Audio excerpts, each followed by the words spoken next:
Reviewing the papers with us this morning is political analyst, a public affairs analyst, Theophilus Akatugba. Good morning and thank you for joining us. Good morning. Pleasure to be here with you. Merry Christmas. Merry Christmas. Okay, let's get into the papers and see what the front pages are saying. Our first paper this morning, looking at the front page of The Punch. Lagos, Abuja, Rivers, fund seekers throng parks amidst stampede fears. Just Uyo record high turnouts. Benue shuts down parks. Anambra residents remain indoors. The fear of stampede is the beginning of wisdom. 38 dead in Azerbaijan airplane's plane crash on Christmas Day. Sad there. 3 Nigerians placed on FBI most wanted list for $6 million fraud. Man arrested for raping and impregnating 16-year-old Ogun girl. Akeredolu's widow rejects Aiyedatiwa's memorial lecture for late governor. Sokoto villagers accidentally killed as NAF bombs Lakurawa terrorists. Really, really sad story. Opposition laments hardship. APC promises stable economy. Address unemployment extremism to end insecurity, Bishop Kuka says. And that's all on The Punch. Let's head to the next paper. Yeah. That's, about the third time that mistake is happening, from the Nigerian Air Force. I remember it happening in Iran, in Borno, I think 2016, I believe, about more than 100 people that were killed in that attack, or in that, mistake. Collateral damage. The leadership this morning: can clerics seek end to hardship and hunger? Friendly fire, fighter jet mistakenly bombed Sokoto communities. We can also find here, police arrest priests and others over Abuja stampede. Not very many stories. Jigawa governor loses his mother. Insurance firms begin fresh recapitalization. I think these are the stories, that the only relevant stories on the leadership newspapers this morning. We can squeeze in just one before we bring in our guests. I think, the Daily Trust newspaper is coming up next. Airstrike kills 10 Sokoto villagers. They have links with Lakurawa terrorists, says military. Another angle to the conversation. Suicide bomber kills 2 in Borno, 6 soldiers injured. 450 people killed in accidental bombings in 10 years. Telcos may hike call data tariffs early next year. Nasarawa pupils learn on bare floor. Be patient with Tinubu. 2025 presents better deal, says Ganduje, who, by the way, is trending on X, and we'll take that shortly. Police arrest bishops and others over Abuja church stampede. 22 injured as vehicle hits Christmas procession in Gombe. 2025, federal government budgets 100 billion naira for school feeding. Christmas can urges Tinubu to reduce food prices. Let's start with the airstrike. This is the first paper we're taking this morning that gives a different angle to the conversation. That is saying that the links, that the killed people have links with Lakurawa terrorists, according to the military. And this is not the first time. Say the numbers: 450 people killed in accidental bombings in 10 years. Some would argue that, again, what is the value of the Nigerian life? And there are others who would say that it's a normal part of the deal. In the fight against insecurity, there must be collateral damages. So where do you stand? Well, where I stand is that it's unfortunate. I sympathize with the dead, and very painful to see that the mission of the military to deal with criminals and terrorists resulted in the death of innocent ones as a result of miscalculation, a mistake. The military saying that they have links is how were they able to confirm that within this short time? So I think it's not about time to be defensive. It's time to be very, very, very empathetic about what has happened and reach out to this community and find a way to compensate them. My position is that very painful, something that they must do much more to avoid, considering the numbers of death we have recorded in this manner. Yeah, and of course, the fact that it's not happening for the first time. This is, from my memory, about the third, maybe even fourth time that it's happened. Once there's war, it's going to keep happening. You heard of what happened, is it in one of these countries where a whole plane, a Malaysian plane, was shot down in the midst of war. So you see, it's a possibility, but effort must be made to ensure that they do not happen. Yeah. Okay. All right. The Daily Trust newspapers this morning, well, I think Oliver already mentioned that. Christmas can urges Tinubu to reduce food prices. 2025 federal government budget's 100 billion for school feeding. But I want to talk about the food prices and the Christmas reality, the economic reality for Nigerians at Christmas. Again, I'm going to point out the crowd on Bordelon, this morning. waiting at Mr. President's gate. It's a large number of people, hundreds, maybe even, up to 1,000 or more, all lined up in front of the President's gate, as a clear sign of the level of hunger that, has befallen Nigerians. Not, just because of, Mr. President, but, arguably made worse by, his leadership. So what would you expect to be Mr. President's reaction when he sees those people outside his gate? He's used to it, and he expects it. He understands that there's hunger, heightened hunger in the land. Hunger has always been part of Nigeria. Poor people has always been part of our architecture, because during Buhari, we said we're the headquarter of poverty headquarter of the world. So the issue of poor people and more hungry people, I did some research, just throw in hunger in the land. I saw paper as far back as 1978, starvation. I've seen, so Nigeria, I listened to Christian Sonny Okosu, great songs of the past. They're all crying of hunger. Even Raskimono sang about hunger under pressure. So it's what we need. What the president must do is to continue to expand opportunities. Governors in their state must expand opportunities, must make people productive. We have been unproductive for too long. And so the president is greeted with this that's used to for 25 years, been giving people arms, giving food. It's been a recurring thing at festive period. But that should not be should not continue to be the character of the Nigerian state. So my hope is that government and all the things, that reforms that are taking place at the federal level and states must plug in, so we can reduce poverty and hunger by expanding opportunities. Because if you don't create jobs, if you don't go back to the farms, as Buhari advocated many years ago, we will not, if we went back to the farms and we encourage more people to live in rural areas and encourage people to go into farming, Nigeria will not be talking of hunger. It's a disgrace that we Nigerians with arable land talk about hunger. It's a disgrace. With able-bodied citizens, it's a disgrace. It shows the critical nature and the critical laziness of the Nigerian, of the race called the black man. We have no reason. I don't know that we're lazy. I think it's critical laziness of the Nigerian state the black man activate those aspects. Is lazy. It's lazy. That's why he contributes just less than 2% of global economy. It's a very lazy race and does not take chances at the capacity he has. The black people have not utilized all they have to dominate and play at the global stage. Yeah, but there's many reasons for that. I don't think laziness will be it. Is actually laziness. Really? The laziness is also about the leadership. When I'm saying lazy, sometimes we look at leadership as different. They're also lazy in thinking. And so the president is trying to do something we've never done. That's why I give him a lot of opportunity, a lot of slack, a lot of chance. The president is traveling a route that never been traveled. Which route? The route of the reforms. We've never followed this route. We've done all the other, every option. All politicians are criticizing the president. My point is they don't have an alternative. They keep saying something could be done, but they don't tell us what could be done, what should be done. All they want is the president should allow the old system, but modify it and make it better.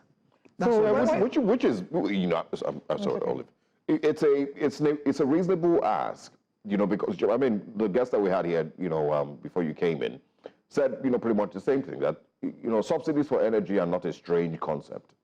It is just that, Nigeria's oil subsidy was mismanaged greatly by the people who were, supposedly responsible for it. Then, listen, can we say that in the last 15, 20, 30 years, we are certain of what the NNPC's books are as a country? See, the question is this. The NNPC has been a misfortune to Nigeria. Yeah, let me tell you, that's how you are as a people. What have we set up in government that have been sustained? But this is what I'm pointing out to you, that if you say that the only way to go about this is make no moves to... I didn't say only, I said new way. Well, the new way to go about this is make no moves to clean up the NNPC and its books, with proper auditing to ensure that you know exactly what every penny is going for every drop of oil in Nigeria. Make sure that you stop, oil bunkering in the Niger Delta regions and ensure that every single oil that leaves the ground is going to the federal government accounts. but you simply just remove subsidy. Okay, thank you. Make sure you do this, make sure you do that. Buhari for 8 years said he was fighting corruption. Buhari for 8 years said he's trying to reduce the situation. Buhari for 8 years said he's going to chase all those people that do round tripping. They asked Buhari by Al Jazeera, why are you fixing your exchange rate? He said, because we don't export anything, we're poor people. He could not do anything about that. But the funny thing is, he said he was going to keep it, but keep chasing out those who tried to do wrong within the system. Did he succeed? He wasted his 8 years and became regarded as one of the failed leaders. The point is that if you say... The funny thing is that the Nigerians would argue that they lived a better quality of life then than they are. Well, they didn't tell me that while they were... They wished him dead while he was here. Nigerians never realized so. You see, the point is, we always see every leader that is in power as a very bad, failed person. Nigeria was described as a failed state under Buhari, the worst leader. And yet he kept subsidy at great cost, printing money. Buhari kept the naira at fixed rates without doing equalization, all at 1.5 billion a month. But even when they said that they had removed subsidy, that was what he was doing. But even when they said they had removed subsidy, no, subsidy was. I'm talking about the current administration. What he said, he didn't remove subsidy. What he did was keep increasing prices to overcome the landing cost, and he kept doing so, and prices kept changing. Mr. Akatugba, the point I'm making is that failed. What you call the new way of thinking or the new way of doing things, he said what you've described, that what you call that is really just the stereotypical knee-jerk reactions that Nigerian leaders have for addressing issues. It is not data-driven, it is not critically thought through, it is just knee-jerk, and it is hopefully meant to make you look like a powerful, strong force. But that's not true, because again, you have not, there is a, let us clean up this actual sector. Let's clean it up. Let's all this, but it's not, but hey, let me just say this. All attempts you cannot be, all attempt has failed. Tinubu wastes 8 years. If you follow that route, he will be another failed leader. Great, but you cannot be president, right, and tell yourself that this thing is impossible for me to do as president and commander-in-chief. No, because you've cited Buhari as an example. But you cannot be president and and convince yourself with your advisors, with everybody that you have around you, SSAs, SPAs, whatever, that this particular route is impossible so it's going to be hard for me to do or impossible. And so we're going to take this knee-jerk reaction that is going to completely wreck or almost wreck Nigeria's economy, right? I think that's not the situation.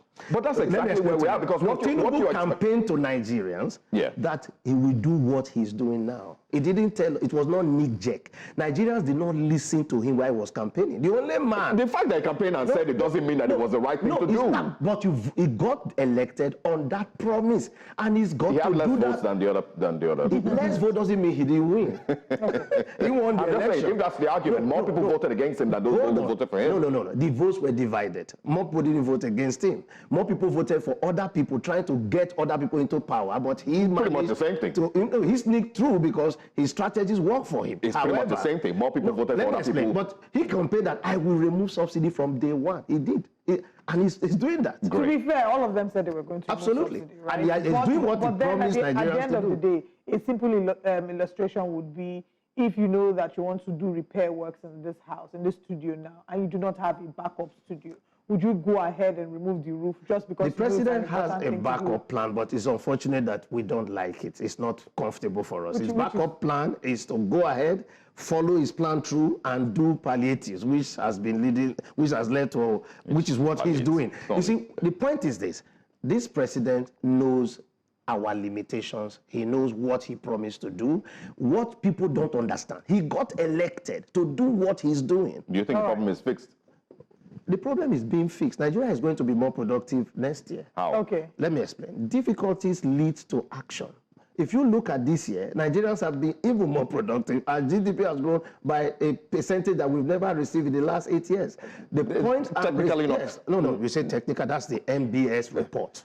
And so we can't argue if it's negative, we accept it. The fact is, these countries will become more prosperous next year. His foreign reserve has been growing instead of coming down because we're saving from subsidy. The indices, the factors are not saying that it will be worse for us. In fact, the Nigerian government, the governors, are feeling a different revenue stream. The NNPC is exposed now. Listen, before the NNPC was not exposed, was covered up. Well, It's being exposed. More will come. I see NNPC as going to be a thing of the past because government and government infrastructures and parasitic I don't know if I can really say that NNPC has been exposed. I mean, it's been exposed for the longest time. No, it's been exposed. The illegalities, or some of the practices that have been condemned in the NNPC have been highlighted for years, and nothing was done about it. Now, the truth is, everybody wants Nigeria to work. I don't know if there's a single person that is Nigerian living in Nigeria that doesn't want Nigeria to work. Sometimes when you call out a number of these policies or these actions, because we want better, we're demanding better of our leaders. But at the end of the day, regardless of what the numbers say, NBS have their projections and all that, Nigerians want to see a better quality of life. Absolutely. Our former guest, the guest who was here before, you said 30,000 naira or 35,000 naira minimum wage last year. The value is much more than 100,000 naira this year. I agree with that. So at the end of the day, all we want is for a better I agree with you, but that Nigeria. value was artificial. So it was not real. It was at a huge cost to the country. The country was paying you 30,000 by fixing the dollar rate and then subsidizing it to give you an artificial life. That's why Nigerians are poor. That's why we keep building up poor people, because we are not actually running our economy at par with global standards. So everybody who buys a phone, government pays most of that phone. So he thought he was a wealthy man. Look at how we have been exposed. More people are falling into poverty, including the middle class, because it was a false economy, fake, not real. Do you think that the president will clean up the corruption that goes on in our oil sector? The president said he's not promising a fight. He's promising to remove the reason, the motivations. That is his own strategy.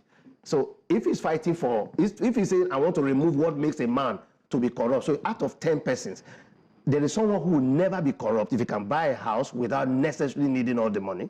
If you want to buy a car, he doesn't need to get all the millions. It will no longer, there are people who really don't want to be corrupt by their spiritual, orientation. They are not corrupt, but they are forced to be corrupt because how do I build a house when I'm going to retire? So he looks for money to do it because there's no way we get a loan to do that. So the president says, my strategy, pay people well, get people good life, and make sure they can buy things without necessary. So he has a different strategy. Others said they will fight and they failed. I don't agree with you, but we don't have the time. Yeah, we're having a conversation. Yeah. All right. Thanks a lot, Theophilus, for stopping by. Always a pleasure. We wish you a very beautiful Christmas and New Year celebrations. And looking forward to seeing you soon enough. You look handsome in that. Thank you very much. As the Grinch.